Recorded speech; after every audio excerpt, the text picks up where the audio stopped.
It's loading. Give me a sec.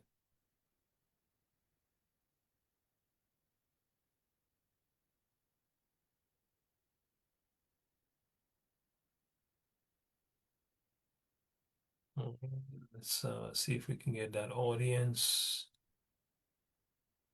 set properly.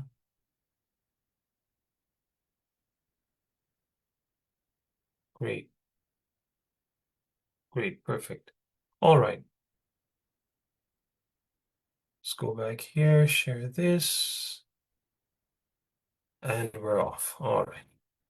All praise to the Most High. All right. All right. So yeah, Herod was already used to killing children, man. Right? He killed Miriam's brother, man. Aristobulus. He was 17. He drowned him, right? Pretended that they were playing around in the pool, and got two of his goons to drown the man, you know, or the child, I should say, you know. In any case, and killed her grandfather as well, right? So you can see why she hated him, you know. For when he had given him the high priesthood at the age of 17, he slew him quickly after he had conferred that dignity upon him. So Herod politically have to, you know, confer the dignity upon Aristobulus of the high priesthood, right? Because though politically they're a province essentially of Rome, the high priesthood is only held by Israelites. So after, Herod confers that upon him, Herod murders the child, man, right? It says, but when Aristobulus had put on the holy vestments, holy clothing, and approached the altar at the festival, the multitude in great crowds fell into tears. Whereupon the child was sent by night to Jericho and was there dipped by the Gauls at Herod's command in a pool till he was drowned, man. Okay? So nighttime send the man to Jericho as if everything's nice. Big party, you just became the high priest and drowned the youth. For these reasons, Miriam reproached Herod and his sister and mother after a most contumelious manner. So she really hated these people. While he was dumb on account of his affection for her. Okay. Yet had the women, sorry, great indignation at her, right? And raised a calumny against her, right? So the women hated her same way she hated them. That she was false to his bed, right? They said she's an adulteress, which thing they thought most likely to move Herod to anger. They also contrived to have many other circumstances believed in order to make the thing more credible, and accused her of having sent her picture into Egypt to Antony.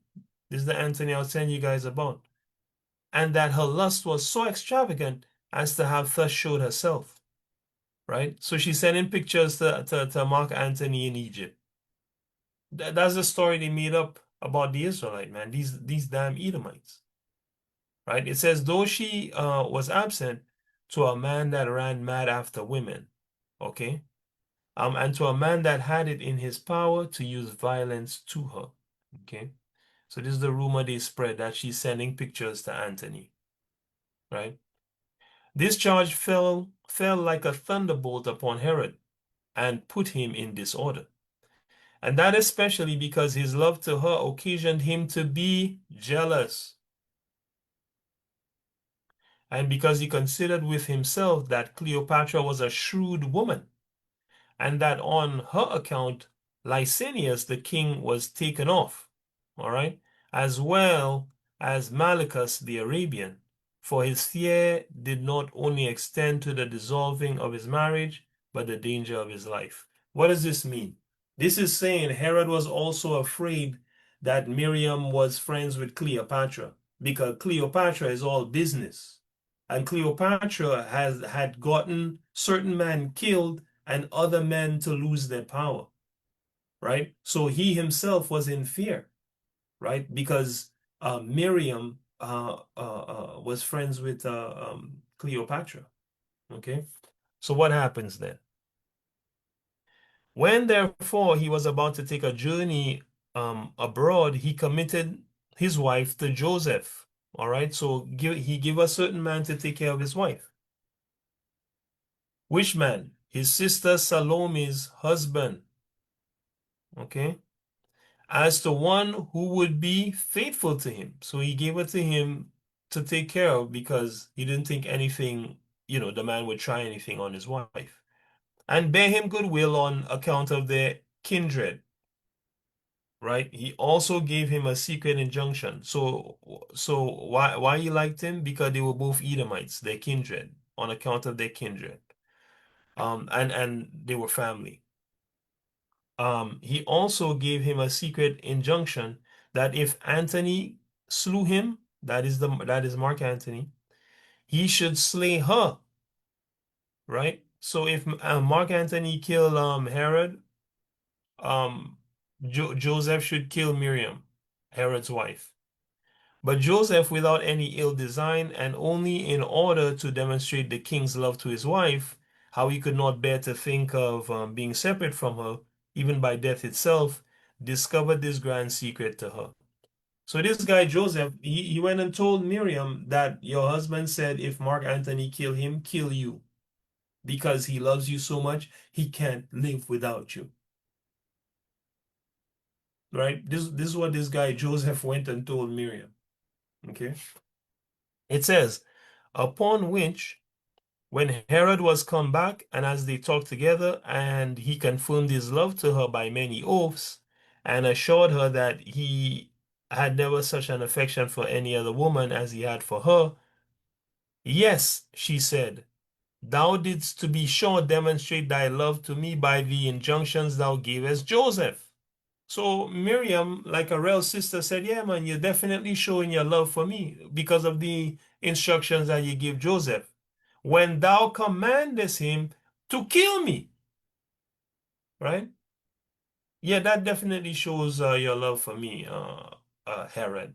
Because you tell Joseph, kill me. If anything happened to you, kill me. That definitely shows that you love me a lot, right? Some hard sarcasm there, right? She probably gave him the stretched neck and the wave finger with it as well. You know, you know our sisters, right? So says in 5, when he had heard that this grand secret was discovered, he was like a distracted man and said that Joseph would never have disclosed this injunction of his unless he had debauched her. So when the man heard Joseph told the woman that, he said, yo, Joseph must have slept with my wife. That's the only way Joseph would have let out a secret like that. Even though we're hearing here in the account that Joseph didn't tell her this because of any malice, right? He wanted to show her how much Herod loved her, so he told her this, right? Well, Herod took it the other way. Herod took it like, yo, this man slept with my wife. That's why he told my wife, I want to have her killed if anything happens to me. What happens next? It says, his passion also made him stark mad. And leaping out of his bed, he ran about the palace after a wild manner. This is what this Edomite is doing, man. Right? And he just can't sleep. Get up and stuff, run around the place. Okay, he can't think to himself, yo, Joseph slept with my wife, man. Right? He can't contain himself. Right? And the Most High tells you that in scripture, if you sleep with a man wife, don't expect to ever get forgiveness for that. You know? So here we see, it didn't happen. It was a rumor, but here we see how this could drive a man to madness, right? The man's running around the palace, like a madman. It says, at which time his sister Salome took the opportunity also to blast her reputation. So now Salome get an opportunity. She's like, yeah, I'm gonna turn the thumb screw now, right? And confirmed his suspicion about Joseph. So his sister Salome lied on her own husband and said, yeah, yeah, yeah, he did it. That's exactly how it went down. Whereupon, out of his ungovernable jealousy and rage, he commanded both of them to be slain immediately. Okay? But as soon as ever his passion was over, he repented of what he had done. And as soon as his anger was worn off, his affections were kindled again. And indeed, the flame of his desires for her was so ardent that he could not think she was dead, but would appear, would appear under his disorders. Sorry, but would appear, meaning he would appear under his disorders to speak to her as if she was still alive, till he were better instructed by time when his grief and trouble, now she was dead, now she was dead, appeared as great as his affection had been for her while she was living. There it is, man. There's the account, right? Herod killed uh, the entire Maccabean royal family. He killed them all. Married the daughter and then killed them.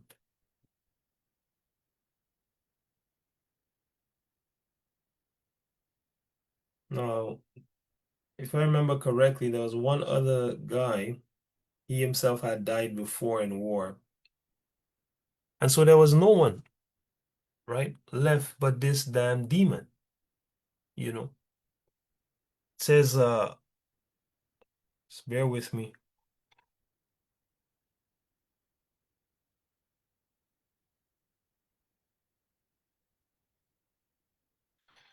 All right. So the Maccabeans were annihilated by Herod the Edomite because they began to trust in Edom and not Yahawah. This trust in Edom is a trust in Satan, as Esau is the agent of Satan. It was displayed in their willingness to play the game of politics, particularly demonocracy, man, right? Democracy, instead of obeying Yahweh's laws of war, right? So I'm about to conclude, but after I conclude, we're gonna get into. I'm gonna show you guys because Feast of First Fruits is coming up next weekend. We're gonna be at is that Ashbridges Bay? Ashbridges Bay from noon um to do service there, right? On the Sunday. But and I'm gonna show you guys basically, what you need to bring before then and that sort of thing. I'll give you sort of a cheat sheet with the rest of the time that we have. So keep that in mind. So going back to the conclusion here, the conclusion of all of this is that remember you're in a spiritual war. You must give your last breath standing against the enemies of the Most High. Be a warrior. Do not negotiate with Edom for your safety, or you will be annihilated by the Most High. Now, whether these brothers are going to make it to the kingdom or not, I don't know. Yahawah is going to weigh them in the balance, but their mistakes um, were long lasting and devastating, right? Let me see if I can pull up a couple scriptures here.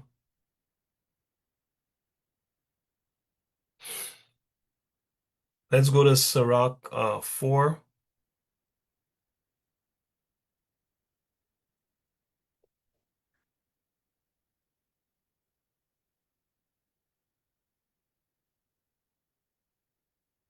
And let's get verse 28. Sabs, let me get that.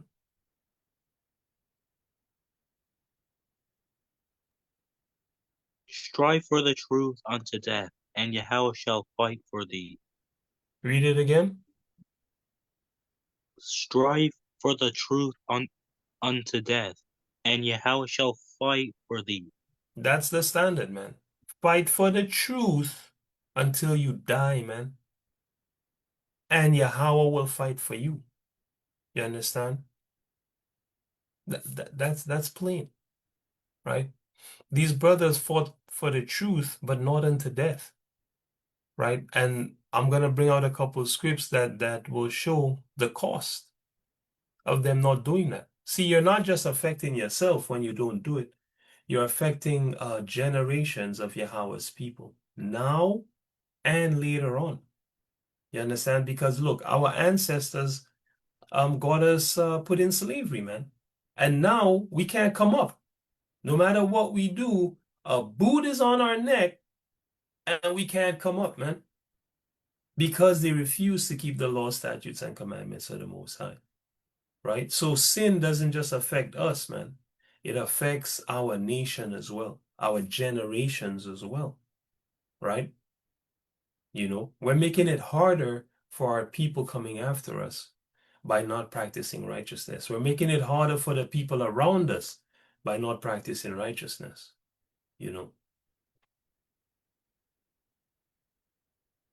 we're making it harder for our children. We're making it harder for our brothers, our sisters, our moms, our dads, our spouses by not practicing righteousness. Right? And your deeds can cost the lives of many. And you certainly will have to answer to Yahawah for these things. You know?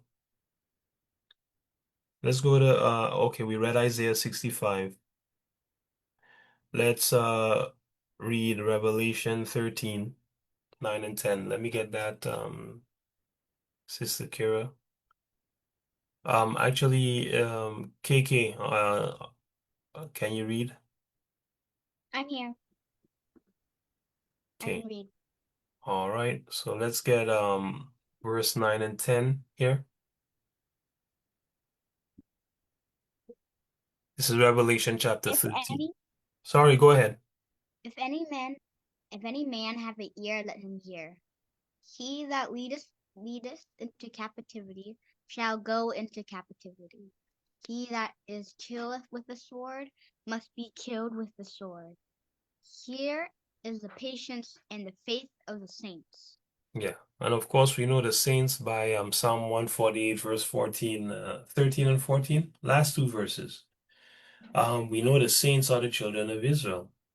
So, I mean, Saint, what's his name there? Patrick is not a saint, man. That's a devil, man. All the saints venerated by the churches are demons, man. Either demons or dogs, man. Heathens, man. Right? Keeping the laws, statutes, and commandments of Satan. They're not saints. The saints of the Most High have to be the people of the Most High. They are the people of the Most High keeping the commandments of the Most High. These are the saints. Right? So the Most High says, the patience and the faith of the saints. The patience, the thing the saints are waiting for. The faith, the thing the saints believe in, is vengeance, man. For the people that enslaved them to be enslaved, and for the people that killed them to be killed, man. That's what's going on here.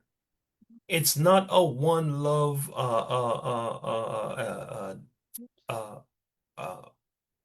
what do you call it? Hippie fest, man.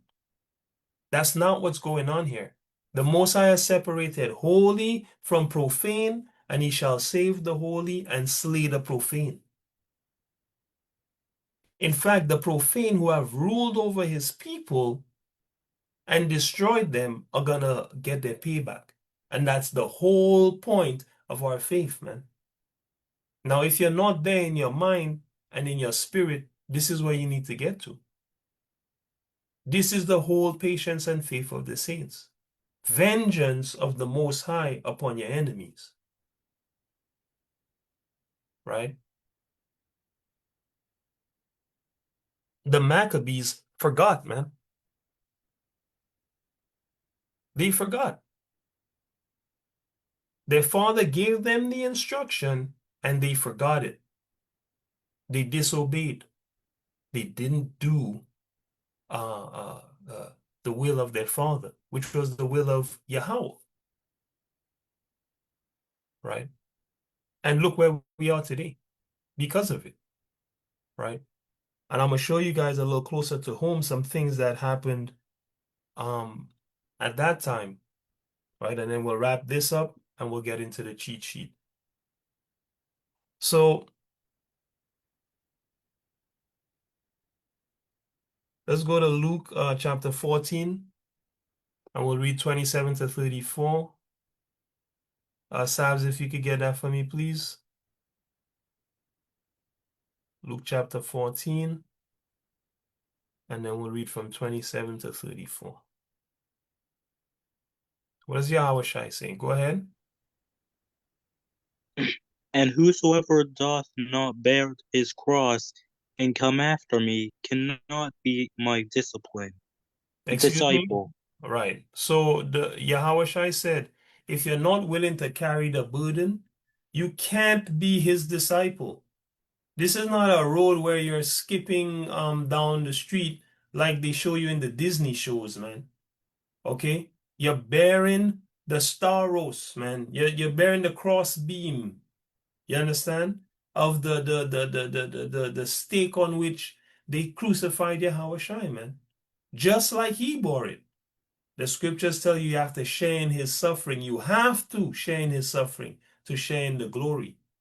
Yahawah don't give nothing for free. You understand? Except really the fact that he chose you. He chose you for free. That's it. Right? Because it's not of him that willeth or him that runneth, but of what? Yahawah that showeth mercy. So Yahawah showed you mercy. That's gift enough. The rest, you got to do. You got to walk the walk. You got to bear the cross. You have to take the spit in the face, the punches, the kicks, the downtrodden, the laughing, mocking, and jeering. And this is why most of our people want nothing to do with the real gospel. Because they will not be accepted by the by Egypt, man, by the Babylonians if they begin to walk with Yahawah. And acceptance from their enemies is more important to them than acceptance from their father, man, their heavenly father, which is actual insanity, right? And this is not just a phrase. Yahawah tells you the nations that drink of the wine of Babylon have lost their minds. They're actually not sane. So our people who have not accepted the gospel of Yahawah, they're not sane people. They've lost their minds. The transformation is from the renewing of the mind. Therefore, if you are the slavery is the enslavement of the mind. Because Yahawah has made all things in twos, one against the other, opposites. Okay? So that there is what? Perfect balance. You know? In any case, you have to bear your cross, or you cannot get all the glory. Because you didn't give it you didn't give your all, man. You didn't pay the cost, so you can't be the boss. You know? Go ahead. For which 29. of you, 28, sorry. for which of you intending to build a tower sitteth not down first, and counteth the cost, whether he have sufficient to finish it, lest be hap lest haply after he hath laid the foundation and is not able to finish it, all that beholds it begin to mock him, saying, This man began to build and was not able to finish. Right. So the Most High said, if you're about to build a tower, you're not gonna sit down and count the cost, man, and see if you have enough to finish, right? Hey, people gonna laugh at you if you don't do that. And it's happened to many people before when you see these half-finished houses back home. They didn't check to see if they were gonna be able to finish the house, but yet they build a big, big house. They laid a foundation of a big, big house that they can't afford to finish. When they could have taken the same material and build a smaller house and finish it. They didn't count the cost. So go ahead.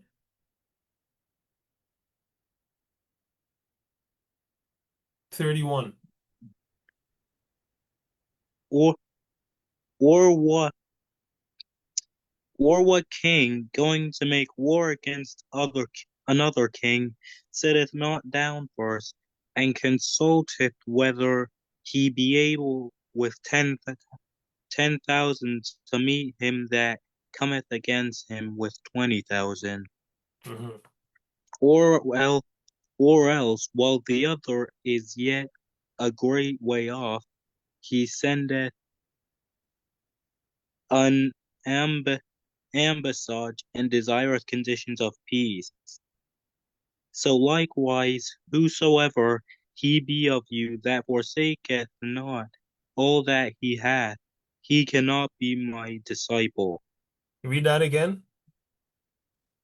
So likewise, whosoever he be of you that forsaketh not all that he hath, he cannot be my disciple. You see that? So the Most High say you have to give it all up, man. Everything you're holding on to in the world, you gotta give it all up, man. For righteousness, man. Or you can't be the Most High disciple. The Most High is not dealing with halfway crooks, man. You gotta be all in. Because he did the all in. So you gotta do the all in if you wanna win the prize. It's simple, right? It's a fair exchange. And then he says in 34,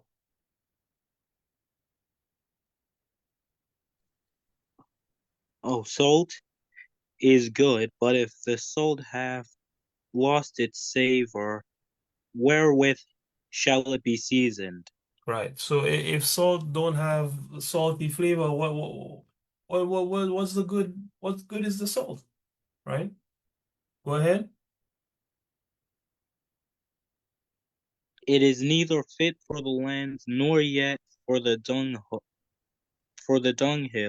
But men cast it out. He that hath ears to hear, let him hear. Right. So if you're not giving your all, the most I say you're good for nothing, man.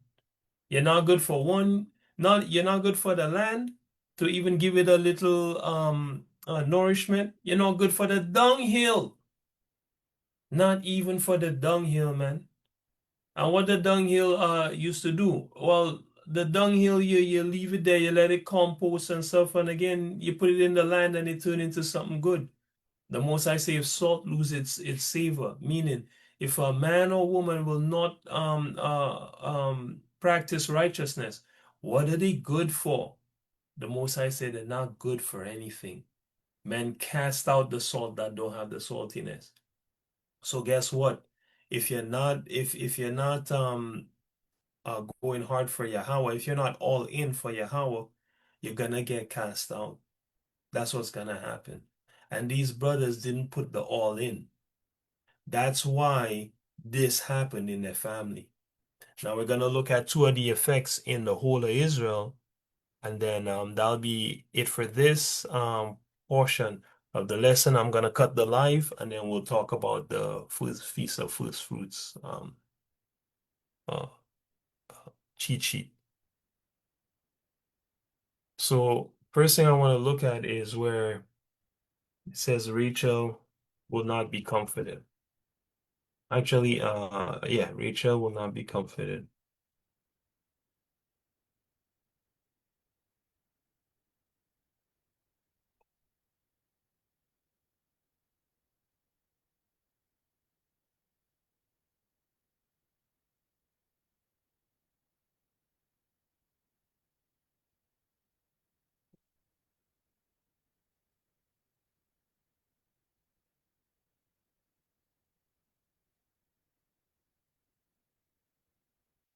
Second.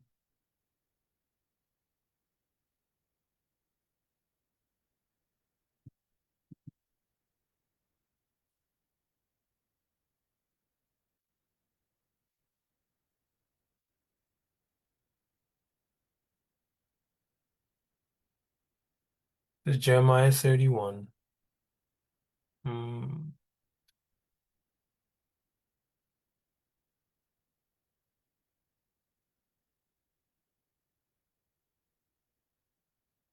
And 15.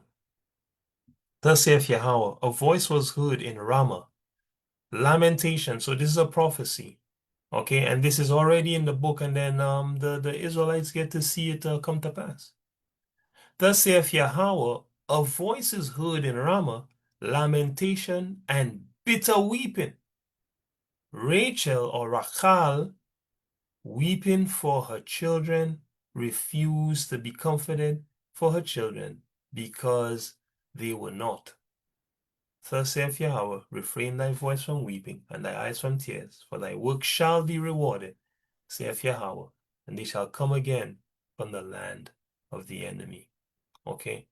The point is Rachel is weeping for her children because they are not. Well, what does that mean? Well, we get the meaning in Matthew chapter 2. Um, I'll go from verse 15. Actually, let's get that Sister Kira. Give me from 15.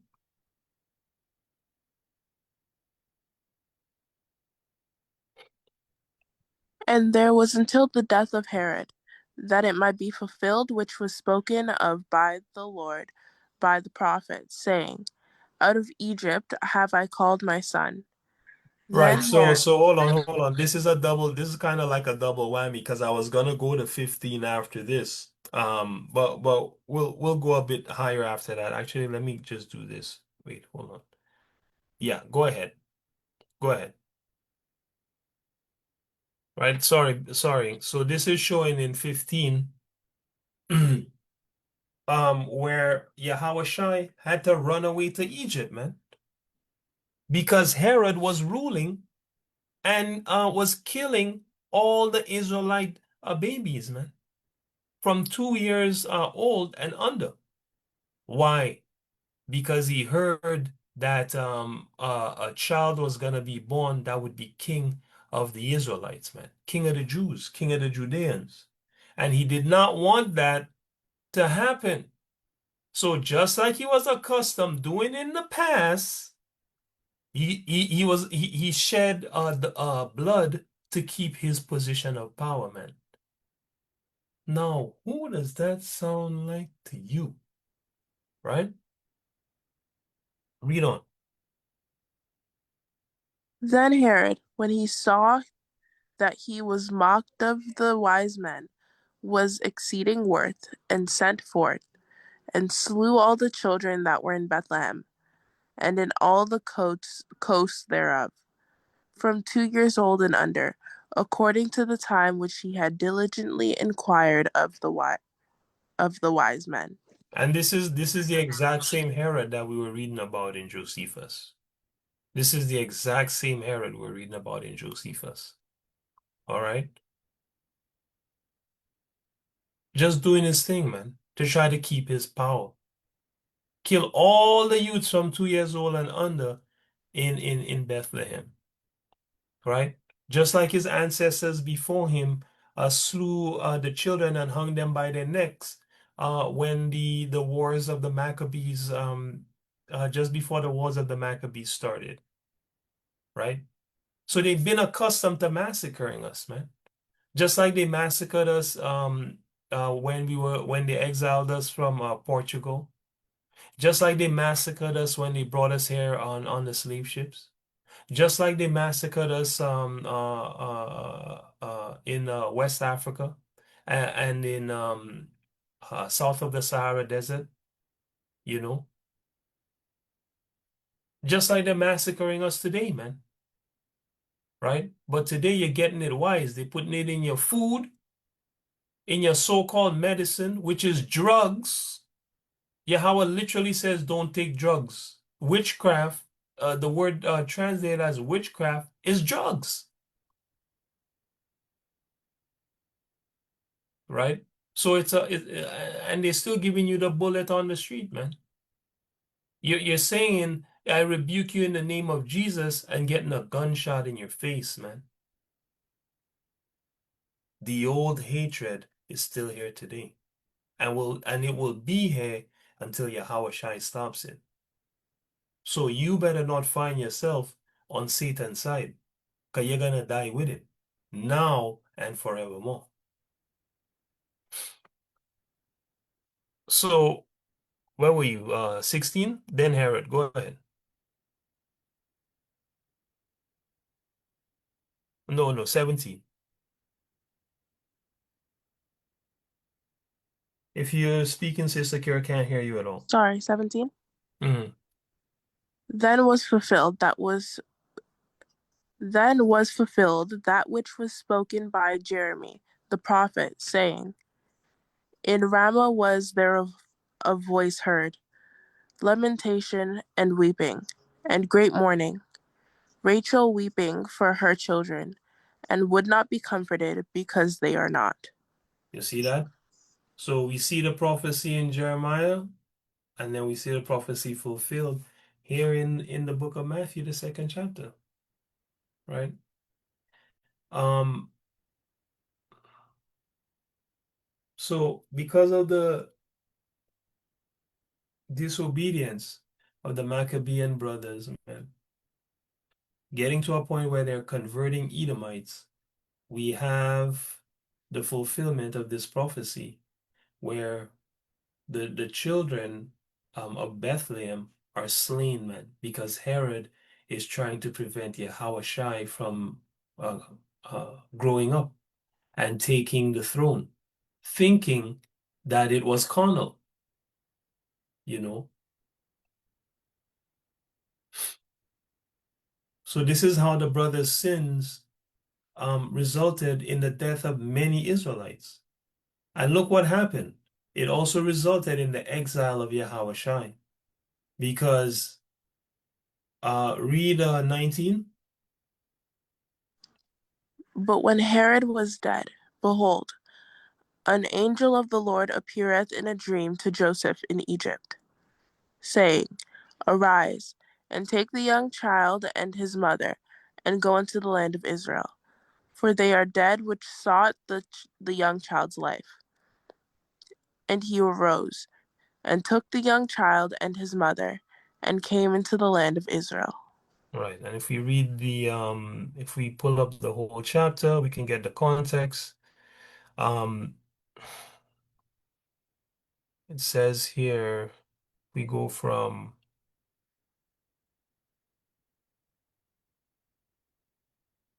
we go from 10, 10. Go from 10. When they saw the star, they rejoiced with exceeding joy, great joy. Hmm. And when they were come into the house, they saw the young child with Mary his mother, and fell down, and worshipped him. And Hmm. when they had opened their treasures, they presented unto him gifts, gold, frankincense, and myrrh. Right. So we know what child that is. That was presented by the wise men who followed the star with gold, frankincense, and myrrh. Okay. Go ahead. And being warned of Yahawah in a dream, that they should not return to Herod, they departed into their own country another way. Right. So Herod, when he heard a rumor of this child that was coming, and he hired the wise men because he wanted to know, hey, what the heck is going on? Right? Who is this king that is prophesied about? When is he coming? All of these things. And he said he wanted to know so that he can worship him also. Right here in verse 8, and he sent them to Bethlehem and said, Go and search diligently for the young child, and when he had found him, bring me word again that I may come and worship him also, man. The old snake Herod, man. Just being a good example of a Edomite, man. They'll give you the smooth words, but their heart is not with you, man. Right? And a few verses down, we see the man kill their children. you know. And let's see. Uh, read 12.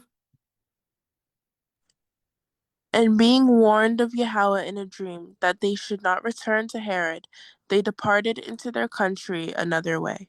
Go ahead.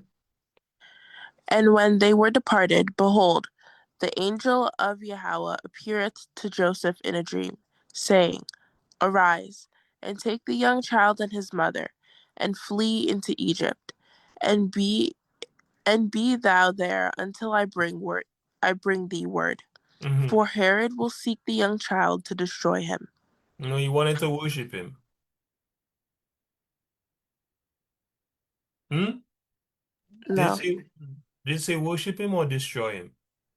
destroy him. Yeah. But Herod said out of his mouth he wanted to worship Yahawashi. But Yahweh said the total and complete opposite, man. And this is often what's going on with Esau. Esau says one thing, Yahweh's telling you the total and complete opposite, you know. And so on and so forth, right? And he took the young child and his mother by night, departed into Egypt, and stayed there until Herod died. Okay. But I wanted to show you guys this to show you how this affected, how the decisions that the Maccabean brothers made so many centuries or over a century before Yahawashi arrived affected not only Yahawashi and his parents, but also many children and families in Bethlehem, man, right? People had to bawl for their children. You understand? Because a damn demon was ruling in the land of Yahawah, man, right? And that only happened because the brothers began to negotiate with these devils instead of doing like David and slaughtering them until they have to run to the Hamites or something. You understand? They went and negotiated and played politics, and this was the end of it. So my brothers and sisters, from learn from the Maccabeans, learn from the brother Simon Tassi, and do not ally yourself with the Most High's enemies, man. Right? Keep them at arm's length. Be wise in your dealings with them. Know that they are snakes and you cannot trust them. And certainly don't prepare a table for them or a drink offering, for Yahweh will destroy you if you do such a thing, right?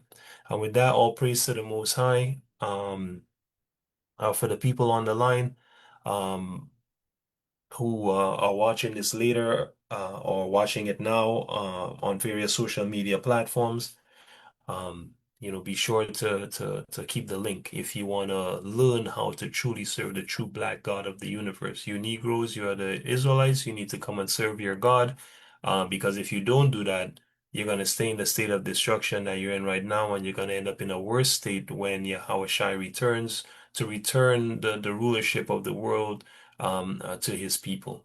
All right. And to the other nations, if you actually want to learn how to serve the Most High, you must learn under the tutelage of the Israelites. Thus saith Yahawah in Psalm 147, verse 19 and 20, John 4, verse 22 to 23, Baruch 4, verse 1 to 6, and many other scriptures. And to the oppressor, the Edomites, Yahawah has reserved for you annihilation, and you shall surely have it at his hand. All right, so people stay on the line. We're gonna go through the first fruits cheat sheet, and to the people on the computer. See you guys later. Uh, let's see here. Let me just stop this.